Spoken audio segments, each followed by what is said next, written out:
Deputy Travis Trapolsky set a record in 2015 on the OCSO's Physical Abilities Testing course, completing the 16 stations in 2 minutes 54 seconds. That's more than 5 minutes under the 8.5 minutes mandatory completion time required to pass what's called the PAT test. Watch him in action.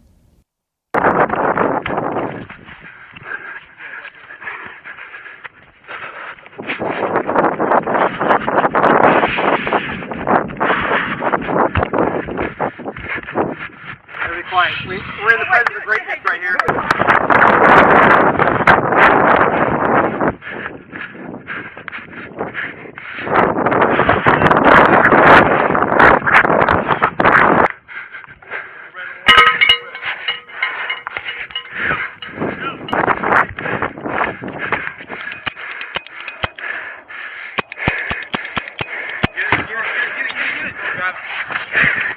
She says repack complete.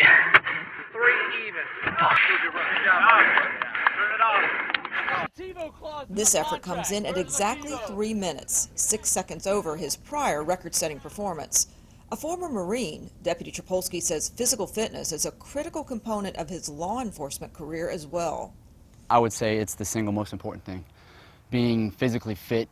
If you look physically fit, people are going to be less likely to see what they can get away with when dealing with you. If you are physically fit, it's going to make critical incidents easier to deal with. You're not going to be as susceptible to the fight or flight and increased heart rate and all the things that you go through with that. And then if you are injured, you're going to have a much faster recovery time if you're physically fit. So all in all, I mean, you can't beat it.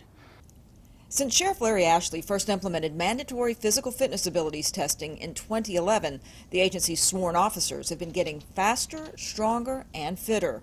On average, completion times on the PAT course have gone down nearly 15%. That increased fitness level pays off with medical claims dropping 57% and costs going down 27%, meaning the focus on fitness is also a big boost for taxpayers. Twice a year, our deputies have to run through this course, and the course translates to real life.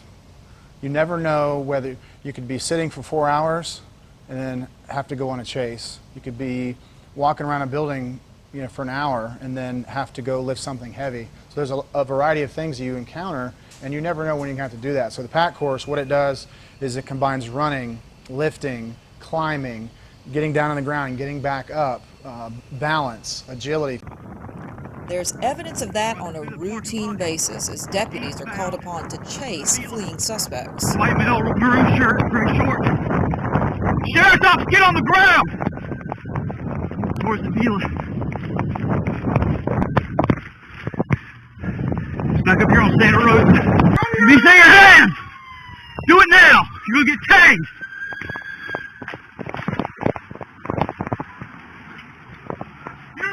Get on the ground or you're gonna get tagged!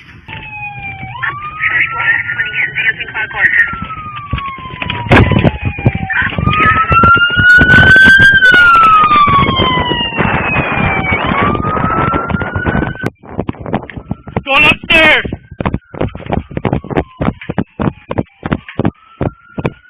Three! Get on the ground! Get on the ground! Put your hands out! Upstairs! Upstairs, right here! And now the Sheriff's Office has also implemented a program called CrossFit Okaloosa, designed to combine high-intensity workouts with functional movements for those who want to go above and beyond. The Sheriff was kind enough to bless us with the use of some drug seizure money to buy some of our initial equipment. We got the paperwork done, so we're officially CrossFit Okaloosa, which is a nonprofit law enforcement affiliate for CrossFit headquarters, which is in California. So we're legitimate, and we have coaches. We're growing classes. We're adding more coaches as time goes on to be able to offer more class times to make it more available for people. And as this focus on fitness becomes the norm, there's this to consider as well: the priceless ability to tackle challenges such as pulling an incapacitated man from a burning car. Go! 298, we have him out. We have him out.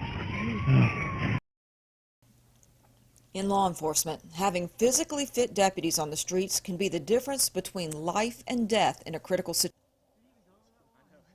For example, at 115 beats per minute, when your heart reaches 115 beats per minute, you start to lose control of your fine motor skills, which, I mean, that's your trigger finger, that's being able to keep up the radio, driving. They become more difficult. So if you put yourself at an increased heart rate through intense physical training of whatever you choose to do multiple times a week, it makes it less likely to affect you in a critical incident. So on virtually every level, from professional effectiveness and efficiency on the job to lower healthcare costs and insurance premiums on the financial side, the OCSO's focus on fitness is paying off in major ways for deputies and taxpayers alike.